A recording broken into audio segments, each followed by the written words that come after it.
Om Amma. Know the basics of Sanatana Dharma.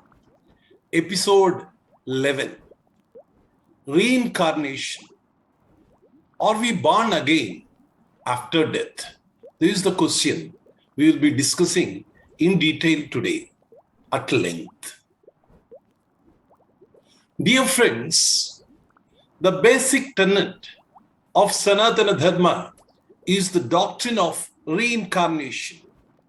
To be born again after death, that is, the transmigration of soul from one body to another body. Buddhism, Jainism, and Sikhism believe in rebirth. Early Greeks believed in reincarnation. Many sects in Judaism also believe in reincarnation. Taoism believes in reincarnation. Islam does not believe in reincarnation. In 1553 AD, however, Christian theologians at the Fifth Ecumenical Council in Constantinople formally banned the doctrine of reincarnation. Till then, there are evidences of acceptance of doctrine of reincarnation in Christianity also. Friends, Lord Krishna in Gita says to Arjuna, "O Arjuna, both you and I have had many births before this. Only I know them all, while you do not." This is there in chapter 4, verse 5. Then, why are we not remembering the past lives? As if we are remembering everything about this life. So, memory is not the test. Many enlightened Indian yogis and mystics remember their past lives. It is said in our scriptures, because of Vaishnava Shakti or Maya, we don't remember our past lives. Though there are many scientific research about rebirth and past lives, but there is no conclusive scientific evidence arrived so far to prove the rebirth.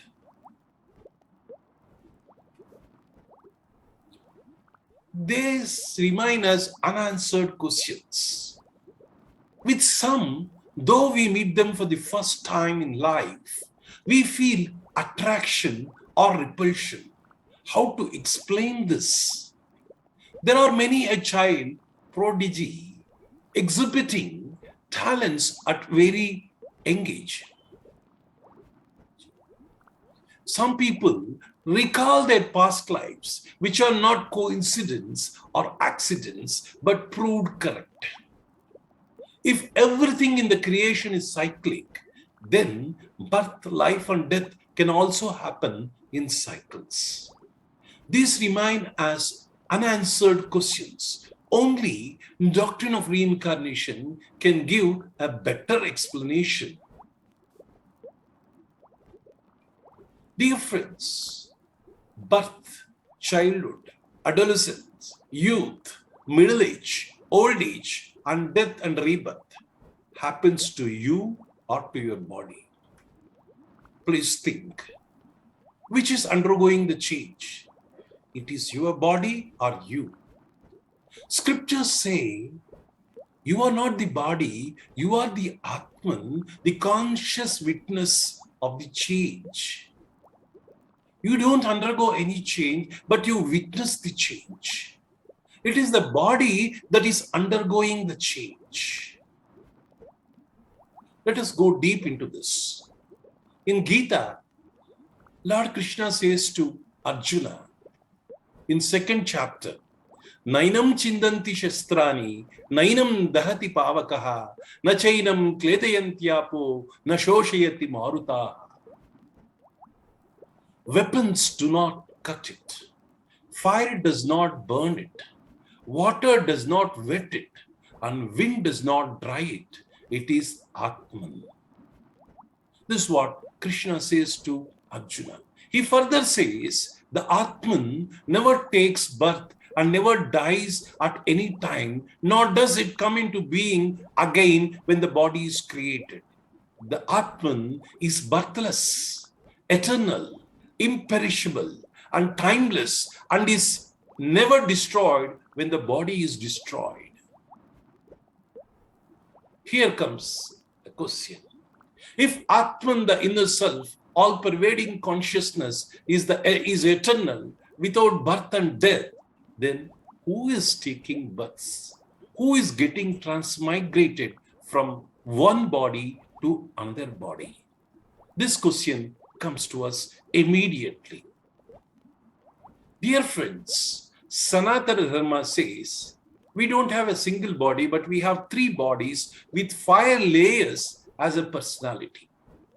The gross body, the physical body, merges with Panchabhutas after death. The atomical body, anatomy, if you really see the anatomy of the body, this body just merges into these 5 elements. That is Akasha, that is earth. Akasha means space, earth means Bhumi, then Vayu means air, then Agni means fire, then Jalam means water. These are all called Panchabhutas. The gross body, the Sthula Sharira, merges with these 5 elements. But it is the Sukshma Sharira, the subtle body, along with the casual body, that is Karna Sharira, that takes a new body and is born again. This is what our scripture says. Let us go deep into this. Dear friends, as I told you, there are 5 layers. These 3 bodies are divided into 5 layers. We will discuss about them when we go into the future episodes of these Panchakoshas. The first one is Annamaya Kosha, it is physical sheath. The second one is Pranamaya Kosha, it is energy sheath. Manomaya Kosha, it is the mental sheath. Vijnanamaya Kosha, it is the intellectual sheath. And Anandamaya Kosha, it is blissful sheath. The gross body is Annamaya Kosha. Then the Sukshma Sharira, this consists of the Pranamaya Kosha, Manomaya Kosha, and Vijnanamaya Kosha. The Karana Sharira is from Anandamaya Kosha. Beyond this is the Atman, the inner self, the consciousness, which is beyond these 3 bodies and 5 sheaths. Atman is the eternal witness to the change and never undergoes the change. It is a subtle body, the Sukshma Sharira, with casual body that takes birth. This is what our scriptures say.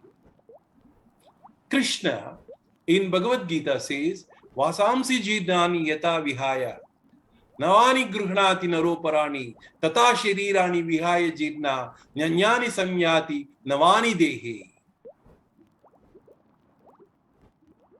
As a person sheds worn-out garments and wears new ones, likewise, at the time of death, the soul casts off its worn-out body and enters the new one.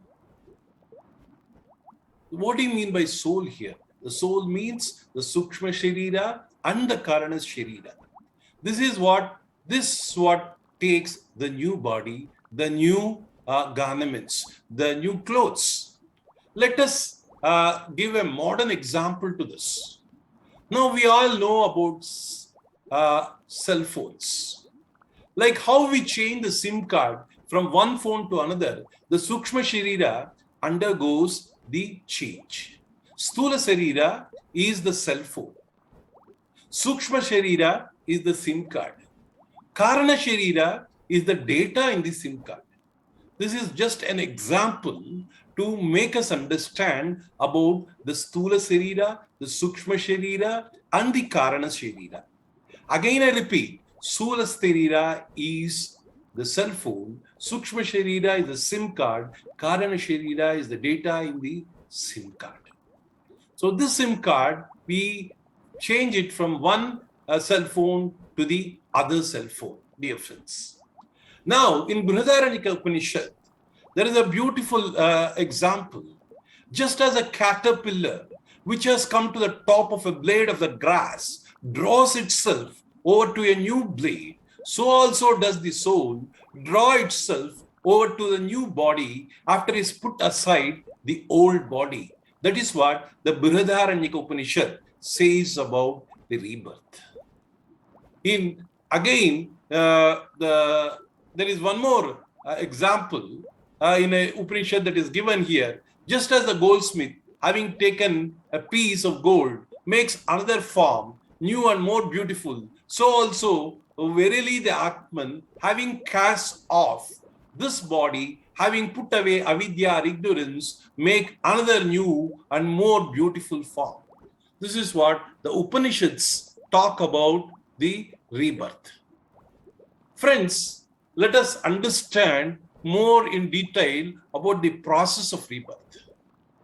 The soul migrates with the astral body or Sukshma Sharira or Linga Deha, that is Sukshma Sharira. This astral body is made up of 19 tattvas or principles. They are 5 karmendriyas, 5 jnanendriyas, panchapranas, and manas, buddhi, chittam, and ahankara. These are made up of 19 tattvas.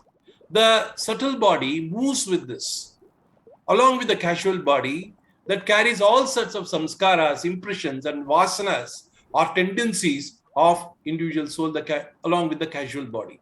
The subtle body moves towards higher worlds. When the fruits of the good karmas have been exhausted, it gathers for itself a new physical body and reincarnates on this earth plane.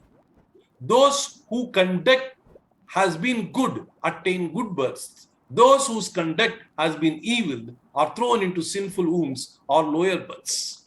This is what about the process of rebirth.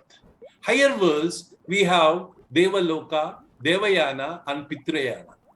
Devayana, people who go towards Devayana, the Devalokas, they don't come back. Through the Pitrayana, they come back, they enjoy the fruits of their karma and take birth and again go to the higher worlds. This is how law of karma and reincarnation works together.